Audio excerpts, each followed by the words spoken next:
I mean, you're getting old if you grunt when you get into your seats. So old. Or that just means you're a power lifter. Less healthy. The louder you are when you sit down, the less healthy you are. The less healthy. Direct correlation. Yep, that's the only fitness test you need for just a console. Just have members sit down. What up, guys? Welcome back. Alrighty, guys. Welcome back to another week of our Train the Trainer podcast. Today, we want to talk about monthly business reviews. So as trainers and as fitness managers, of course, as well, but stepping out of working in your business, right? The week over week grind, the monthly grind, and making sure that you take some time to reflect and do an audit and do a review to make sure that your business is actually progressing and healthy and where you want it to be. You always want to make sure that you're watering your own grass, so to speak. So, Tiger, I know you have a large team of trainers that you work with regularly on this. What are some of the keys and things that you work with your trainers on making sure that they take the time to work on their business and not just get caught up in their business? I'm going to sidestep you a little bit. Just do it. Okay. So for clarity, because I'm thinking about my trainers listening, and I know some of them will kind of understand what we're talking about when we say working on versus working in. But definitely any sort of new trainer listening to this is going to have no idea what's going on. So when it comes to working on your business and working in your business, what would you say falls under each umbrella? Okay. So working in your business are going to be all the sessions you deliver. It's going to be the program design where it's not really like I'm trying to provide a better program than I typically write for my clients week over week. Just writing the next one. It's not like continuing education or anything like that. It's just literally the task completion that we do. I would even say sometimes to a degree, it's even like the inputs to the business, like contacts and things like that. Mm-hmm. I think that's less so working in your business as a trainer, but I think can sometimes be seen as like a task where it's not really done with the intention of like becoming more efficient or more skilled or increasing your output per unit of time. I think contacts kind of falls in the middle for sure. It's like a gray area because technically that should be considered working in your business. Mm-hmm. But if you haven't made that a habit quite yet of yours where you do that on a daily basis, I'd almost say that's working on your business. Developing that habit to where it's just like secondhand nature. You do it all the time. I think because of the residual nature of PT, it can sometimes be seen as like on your business because if I make 5 contacts, I might set myself up for residual business forever. As opposed to like if you're selling cars or something like that, right? Doing phone calls is working in your business, right? Mm-hmm. And the best trainers do it without even thinking about it. I mean, we have a long-time veteran trainer at our club, and I always tell all my trainers this because they're like, well, why don't some of the older trainers have to track on the CRM? Because we have, a spreadsheet where they track. And I was like, well, you guys can go back and look at so-and-so's desk because he has a sticky note with 10 names on it every single day. Mm-hmm. And I've seen it like that for 5 years. And he crosses them off as he reaches out to them. And so he still does it. And he's one of the best literally one of the best trainers in the history of our entire company. Mm-hmm. So it's not a surprise. So that should be considered working in. So as far as working in versus working on, we'd say would be like skill development could fall into on your business. Yes. So if you're developing the skill to train, developing the skill to program or make better programs, or developing the skill to make contacts, better consultations, etc. So increasing closing percentage. And then again, kind of what we were talking about when we talked about monthly reviews at the beginning, that's very much working on your business. So one thing that I was always religious about, and you got me into this and started my little, you like nurtured and watered the tree, if you will. I know almost every data point about my business as a trainer. I always did. I knew my average session charge rate. I knew my average training frequency. I knew how many clients were going to miss on average on a weekly basis. Yep. And I was checking that and auditing it every 3 months. I knew every single KPI number you could know about your business. And that would all fall under working on your business. Fair? 100%. And I forget who said this, but the more data points you keep track of, it gives you the more opportunities to improve. And that's the working on your business piece. It never allows it to get stagnant or old to where you feel like it's not progressing. You could very well like train the same number of sessions every single week because you're as full as you want to be, mm-hmm. but you can still have progress that keeps your career fulfilling, exciting, and healthy. To where it's not at risk long term of falling out by taking those periods of time to reflect on your business and making sure. And honestly, that's a whole nother podcast idea that we should like write down. It's like, what specific metrics do we focus on, every single one, and what is like our minimum or average that we'd like it to be. So be tuned. We'll do that soon. I think that's a good idea. But as far as like on a monthly basis as a trainer, so I think it's important to look forward at the month coming up. But I think before you do that, and we kind of talked about this in relation to our goal setting podcast we did, I think 2 episodes ago, I think it might be more important to review the previous month before you get into that. Sure. And so you're going to pick your specific metrics, right? I mean, the obvious ones are like how much revenue did you do? How many sessions did you do? I mean, I think that's probably the easiest two to focus on if we're trying to keep it simple for today's podcast. And you want to audit that and look at that past month in relation to kind of where you want to be. I mean, I know how many sessions I need to do and how much revenue I need to do in order to make this income. And so you want to review that past month, and that's going to give you some direction when you're looking forward at the next month.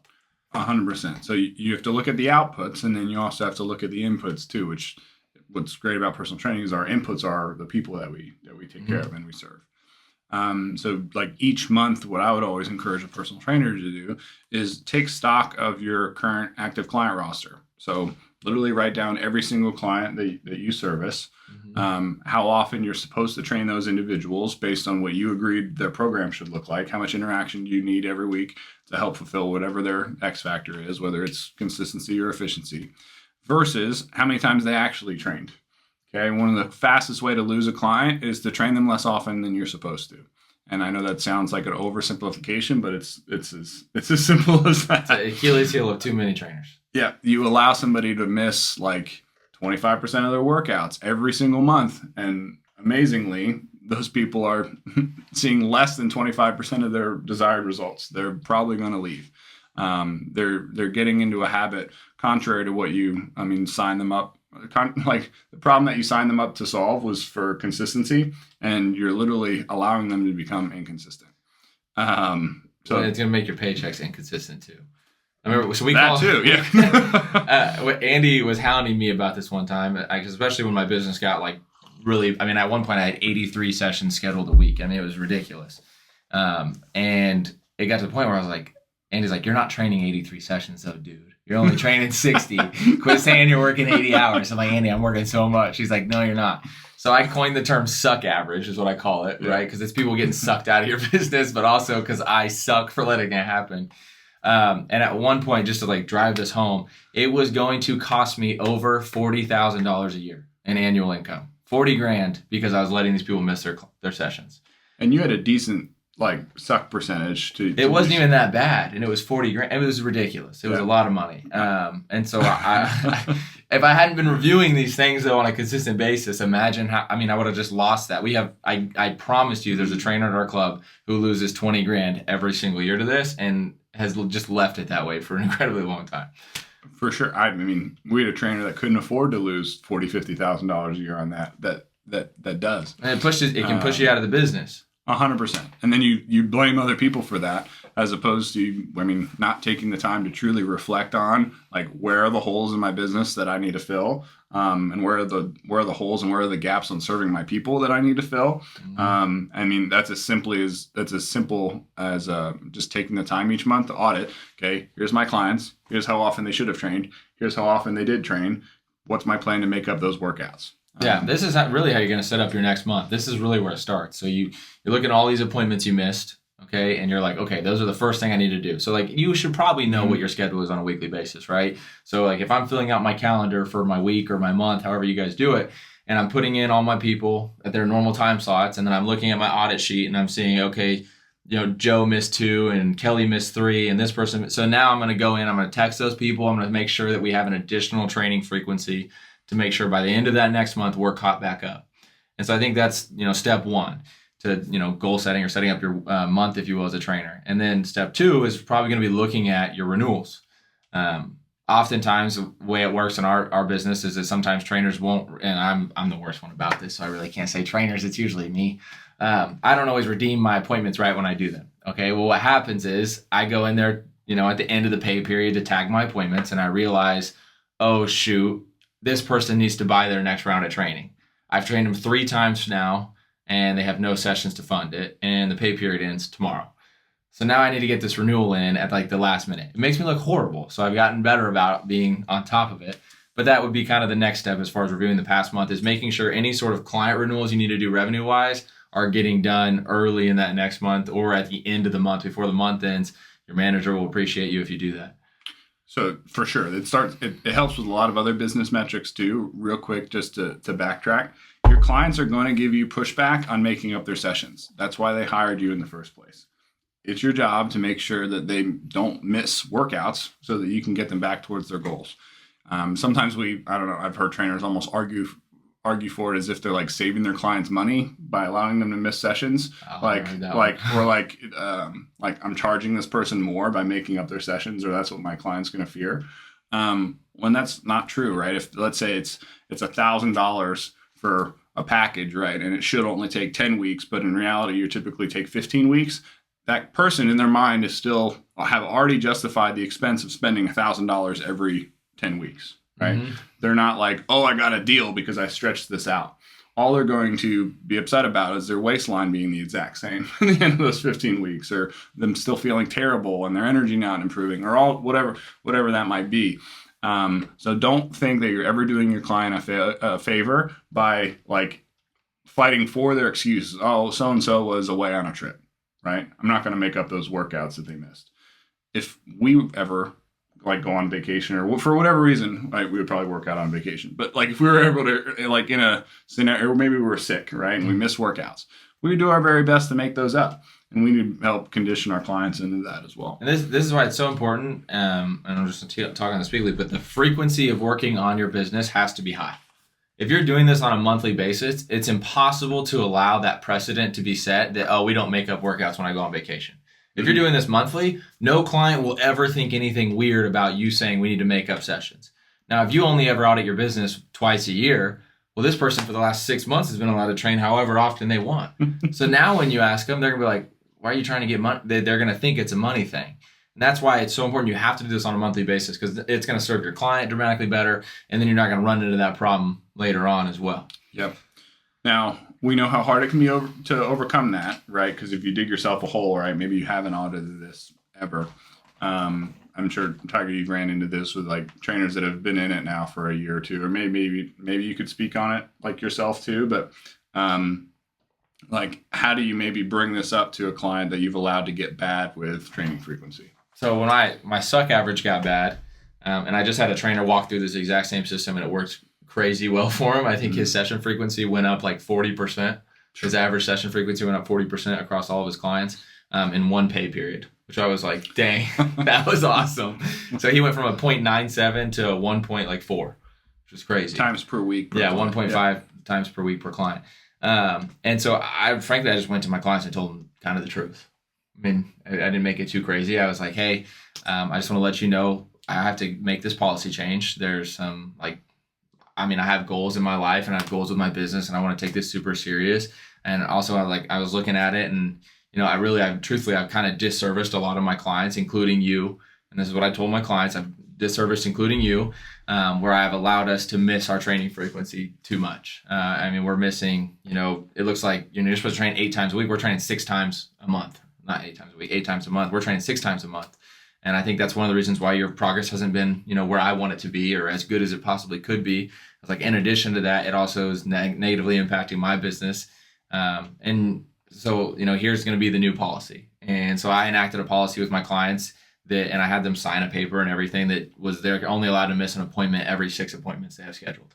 So if they train 3 times a week, every 2 weeks they're allowed to miss 1 appointment. So if they're on vacation, we just made sure those sessions were deemed. Now, all sessions were still made up. And that was like the big thing I wanted to tell them. I was like, hey, big thing is you're never going to lose money training with me. We're always going to make up your appointments. So if you go on vacation, those appointments are going to redeem, but we're going to have a plan set in place either before you leave or as soon as you get back to make sure we're training extra to make up every single appointment you missed. And we're going to do a better job being on top of that. And I want you to help me with it. And that conversation, literally everything I just said, I said to them. And I had no pushback at all. Clients were excited about it because they're like, cool, I'm going to make more progress. And they got dramatically better about following up for their makeups too. And if I even received any sort of hesitation at all, I'd be like, this is the accountability you wanted me to have for you, and I'm so sorry I didn't give it to you. Right? Sure. Only one person can really be in the angry boat, and so I just made sure that I was the one that was angry. Like, I'm angry at myself for failing you, and I took all the ownership of it. And now they're not allowed to be angry, so they're like sympathetic, like it's okay, we'll figure it out, and we did much better. And it changed my business dramatically the next year. 100%. it's amazing how much people will fight to actually show up for their appointments when they know like that's the policy, right? Or that's the way that it is. That was always my policy, especially when I got busy as a personal trainer. Like I knew that I couldn't just be super flexible with my schedule and just fit you in whenever. So like, listen, when you're training with me, right, that's your time slot. And every single week, like that's going to redeem. And I'm going to do my very best to try to make that up for you outside of that. And I mean, after a couple of weeks where people found that hard to do because of how busy I was, they stopped missing in that initial time spot. And they were so happy that was the case, that I was busy, that I couldn't accommodate them another time, because it heightened their own level of accountability where they had to make it in for that workout time that they agreed to, right? It's like a contract that they wrote with themselves. Most of your clients will be excited that you're succeeding enough in your business to be that busy. In all honesty, I felt like a lot of my clients were happy and proud of me that I was so packed that it was hard. And so that, again, I think they had that higher sense of responsibility, but none of them walked away like mad at me for this. I think a lot of times we do that to ourselves whether it's price bumps or something like this, when it comes to talking to our clients, where we're so afraid of how they might react, and they never truly react that poorly, but we're so afraid of it that we don't have the conversation we need to have. Yeah. So as far as like an initiator, like how to have that conversation with your clients if you haven't yet, because you hadn't been auditing your business eventually, like a very simple and easy transition would be like, hey, I just had this end of year review, or I just had this yearly review with my fitness manager, and we went through all of my clients and how often they trained versus how much they actually trained. Almost like outsourcing that. It's almost like a by the way, like I just came across this new piece of information. Let me share it with you. And it's easier to not necessarily blame, but put it on like an outside circumstance, like a red pill moment. Like I'm now aware, right? The veil has been pulled off my eyes. Like this is something I'm now aware of moving forward, and I want to do better by you, right? Mm-hmm. And then using verbiage similar to what you shared. I mean, that's helped trainers with addressing client frequency. It's helped trainers who have been painfully bad about addressing supplementation with their clients, or nutrition plans, or just providing a not comprehensive service. Like say that they went to a conference and they learned something new. Oh, I just went to this conference and I learned all about this new supplement that I want to talk to you about, right? It's really easy when you have an outside circumstance to kind of bridge that gap and help you bring up the conversation. Yeah, I agree with that. So recapping real quick before we move into forward month planning. So if we're looking, first thing we want to do is look at past month, right? So we're looking at session frequency. That's a big one. We spend a lot of time there. So you guys should be pros at that by now. And then we're also going to look at just like client renewals, making sure we had all those in if it's towards the tail end of the month. Ideally, your fitness manager should be on you about this, or whoever, if you have a manager. But obviously, if you're like a small personal trainer somewhere else, or you don't have an FM around, this is something you should take responsibility for, and you should own and make sure your renewals are coming in on time. That way you're not, back redeeming training sessions later on. And that allows you to plan for the next month, right? And so when you're looking forward at that next month, and again, now you have, at this point, you have your calendar filled out that's normal. You have your added sessions to make up last month's misses. Okay. You also want to look at, okay, well, what renewals do I have upcoming this month?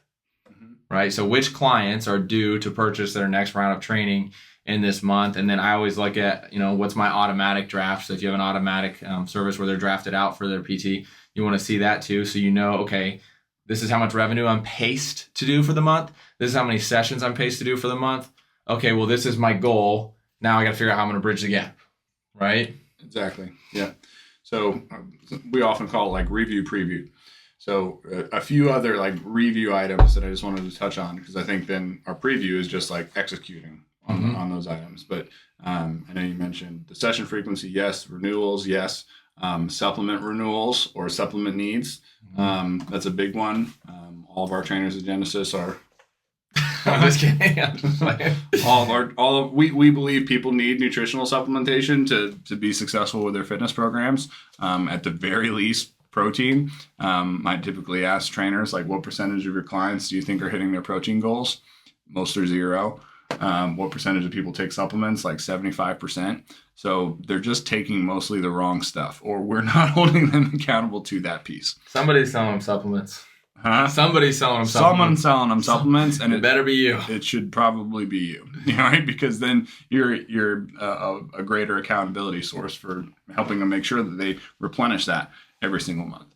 I think it's really important to review opportunities to service like their connected community. So looking to that individual as a potential referral source. So not just one-to-one referrals. Each month I would always go through like, all right, here's each of your active clients. What are 2 referral sources that you got from that person? Where it's either a one-to-one, someone that they might know, or a community. So like a church group or a business or a social club or whatever that might be. Just so that we're continuously building community around each and every client, because that's going to make it a sticky environment as well. I like that a lot. That's true. Whenever clients' friends come, the clients stay a lot longer because they're both training with you now. Works out well. 100%. I like that. I think in the referrals part brings kind of into that preview portion where, as far as like, okay, well, I know what I'm going to do this month. Like, how do I bridge the gap? And I mean, that's how you bridge the gap is going to be probably lead generation, most likely, depending on where you're at. I mean, if you're a new trainer, that's going to be the next step is, where am I going to get my next clients to get the extra sessions I need on a weekly basis or the extra revenue I need in order to hit my own personal income goals. Mm-hmm. Obviously, if you're like a long trainer, you've been a trainer for a long time, you could be looking at doing price bumps in a month and stuff. But I think some sort of lead gen consistently would make a lot of sense for filling that gap. Yep. 90% of the time. And if you're good enough, right, there's no reason why every potential like future client that you might ever need could come from your existing client roster. I know oftentimes in more commercial or corporate style gyms, we get very reliant on new members that are coming into the club from like a membership team or marketing or what have you. When in reality, if we have 10 clients who love us, why wouldn't those individuals at least tell one friend, right, that month about coming in and working with you? And that might be something that you need a prompt, right? Like, who's the first person that would pop into your head that you think would enjoy coming in for a training session this week? If we did that every single month, right, our business should double literally every single month. But either we don't ask or we're not providing enough value to each client. So as far as when you're taking that step back, you're reviewing your past month, you're looking at the month ahead, you're working on your business in that moment, going through each of your active clients and looking at who did they refer or who could they refer. And again, you might need to ask them. And then what's your plan to add specific value to that individual outside of just a renewal, outside of just a supplement renewal, outside of like, it might be like their fitness goals. Like, what's their current fitness goals for the next 30 days? We should have like short-term goals for each of our clients too, not just like, this person wants to lose 100 pounds or, at this point, this person's been training with me for 6 years. They just want to show up more than once a week. They just want to show up to their training sessions. I think there's probably other things that we could make it our goal to deliver value to those individuals. Frozen. Frozen. Keep going. If you're not currently doing that as an activity now, either as a trainer or as a fitness manager helping your trainers do, I would strongly encourage you to do it. So at the beginning of each month, again, okay, just to recap, I know we've done that a few times through this because we kind of dovetailed off, but pulling every single person that you've trained, how often you've trained them versus how often you should have trained them, okay, making a goal to account for that variance, looking at whether or not that individual needs to renew, and then setting, like, knowing the exact date when that person's going to renew so that you can make sure to prep them ahead of time, not just walk through the end of the last session and like, oh, by the way, you have like your credit card hiding in your gym shorts right now, right? And then like getting that pushed out 2 to 3 weeks because we didn't shoot them a reminder text the day before. Or they just say no and then walk out and you're done. And then, it's not a discussion. So you didn't get to feel it ahead of time. So that's what I think one of my trainers does like the best job about this is he always knows when a renewal is coming like 2 weeks ahead of time. Mm-hmm. And so 2 weeks every single time before they're supposed to do their renewal, hey, just triple checking. That he starts with like an easy one. He's just like, hey, just triple checking in 2 weeks. We're going to be out of sessions. I really like what we're doing with this and this and this. I want to keep working on this. Are we good to go in 2 weeks? And they'll give him like a yeah or oh, I need to think about it. Well, if he gets an or like if he gets any hesitation at all, then he's like, okay, cool. I know we're going to have a conversation with this person. And so I think he does some additional prep work to make sure that they're talking about what your fitness plan is going to be after, et cetera. And usually he ends up retaining his clients dramatically better because of that versus trainers wait till, that very, last day and they say, hey, Jim, you just want to do another 12? What? I have one client who's trained me for 3 years, and he does 3 months at a time. He trains 3 times a week, and every single time before he renews, he wants to know what our goal is on the next package. Mm-hmm. Every single time. And I love it, and I like that he asks me the question. It makes me smile every time. So I'm like, cool, here we go. Mm-hmm. And so we have our little conversation we need to have, but it holds me to a higher standard, and it holds him to that standard too. It's like, okay, cool, we have a mission and a purpose for why we're still working together, rather than him just donating me money for hanging out with him while he works out. 100%. Huge difference. That how you need to make sure that you confirm the renewal may vary, like based on the client, 100%, or even based on your time in the career. Like I like to set goals with my clients as far as like performance goals and things like that. But the assumption is at that point that they're going to continue renewing either way. So for me, where I've had most of my clients now for 10 years, it's like the text the night before is like, hey, would you mind renewing your PT after tomorrow's session? Thanks so much. And then I normally get a little thumbs up, and then they almost remind me to renew it before or after the session. So renewals are super important. I know I touched on supplements, but any like ancillary items that might be beneficial to that person, and then a refresher on like what are their social and their community like interactions and engagements and opportunities that we could serve. Knowing who like your dream clients are. And serving communities where they exist, right? So if you have a super well-connected client that probably hangs out with other individuals that you would love to train as well, ask for an opportunity to service whether their place of business or their church or their social group, their golf club, whatever that might be. And you can build out, entire client rosters literally from just even one of those opportunities. So yeah. Make sure that you're doing that each and every month, even if you just like think you know everything about all of your clients. I challenge you to put pen to paper or Excel spreadsheet or however you want to actually like audit it, and then also run it by someone else's eyes too, right? So if you're a trainer, running it through your fitness manager, running it through whoever you have access to, club manager, what have you, where they can spot holes in your potential in your business that you would need to shore up to keep it healthy. Yeah, I think this is phenomenal. This is great for if you do this as a trainer on a monthly basis. I mean, you're going to succeed because probably 75% of trainers aren't doing this. Mm-hmm. I would say. I know for a fact, and this is on me, but if I were to text my trainers right now and ask them exactly how much revenue they're going to do in the month of January, they'd have no idea. Mm-hmm. And we do a thing at our club where at the end of every month, I put all of the revenue up on a board with no name next to it, and I make them guess. We see who knows their revenue from the last month and who doesn't. They've gotten better about it. And I don't ever say anything about it. We just guess real quick. It's like a fun game and we move on. But some of them are starting to catch on a little bit. They're like, oh, I should just do this on my own. Like I should know my revenue before the month even gets there. And they're doing better about it. But I think if you're doing this as a trainer, you're going to probably win for the long term.